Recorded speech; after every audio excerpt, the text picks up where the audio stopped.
Hello বন্ধুরা, West Bengal primary TET D4 series এর answer কীগুলো তোমরা মিলিয়ে নাও। দেখো, এখানে অনেক বড় একটা প্যারাগ্রাফ দেওয়া রয়েছে, প্যাসেজ দেওয়া রয়েছে, সেখান থেকে প্রশ্ন রয়েছে। 61 নম্বর প্রশ্ন, 61 নম্বর প্রশ্নের সঠিক উত্তর হচ্ছে অপশান সি। 62 নম্বর প্রশ্ন, সঠিক উত্তর হবে অপশান এ ভার্ব। 63 নম্বর প্রশ্ন, overtone as used in the passage refers to, option B. 64 নম্বর প্রশ্ন, the phrase behind the scene refers to work done, এটা হবে অপশান সি।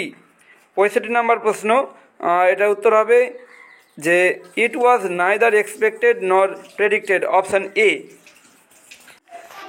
66 নম্বর প্রশ্ন দেখো, এটার উত্তর হবে অপশান বি। 67 নম্বর প্রশ্ন, এটার উত্তর হবে অপশান ডি। 68 নম্বর প্রশ্ন, এটার উত্তর হবে statement one false and statement two is true. 69 নম্বর প্রশ্ন, এটার উত্তর হবে অপশান সি। 70 নম্বর প্রশ্ন, এখানেও একটা কি দেওয়া রয়েছে, স্টেটমেন্ট দেওয়া রয়েছে, ঠিক আছে, স্টেটমেন্ট অন আর টু দেওয়া রয়েছে, এখানে উত্তর হবে অপশান এ। তারপর 71 নম্বর প্রশ্ন, এটা সঠিক উত্তর হবে অপশান বি। 72 নম্বর প্রশ্ন, এটা সঠিক উত্তর হবে লুকিং ফর, অপশান ডি। 73 নম্বর প্রশ্ন, এটা উত্তর হবে অপশান সি। 74 নম্বর প্রশ্ন, এটা একটা complex sentence, none turned up because they felt that he was still joking is an example of a complex sentence. 75 নম্বর প্রশ্ন, যেটা সঠিক উত্তর হবে অপশান সি। 76 নম্বর প্রশ্ন, এটা সঠিক উত্তর হবে অপশান সি, ব্ল্যান্টলি। 77 নম্বর প্রশ্ন, এটা সঠিক উত্তর হবে কনসোল, অপশান এ। 78 নম্বর প্রশ্ন, the moral of the story is, option D, liars are always exposed. 79 নম্বর প্রশ্ন, এটা উত্তর হবে, এটা হচ্ছে a wolf sneaking amongst the flock is a or an কি কালেকটিভ নাউন। তারপর 80 নম্বর প্রশ্ন, ডিসলেক্সিয়া, এটা হচ্ছে পঠনগত সমস্যা, option D.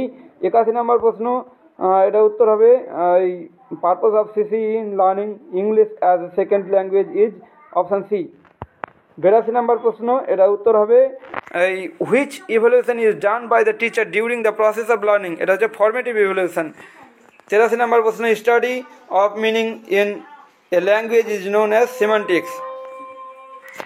English language has 24 consonant sound, option A. 85 number, a scoring guide used to evaluate the quality of students is called rubrics, option D.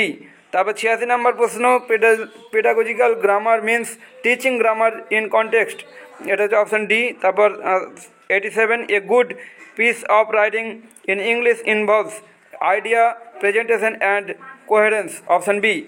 88 নম্বর প্রশ্ন, এটা উত্তর হবে option C, let the class guess the content. 89 নম্বর প্রশ্ন, এটা হবে improve their accuracy, option A.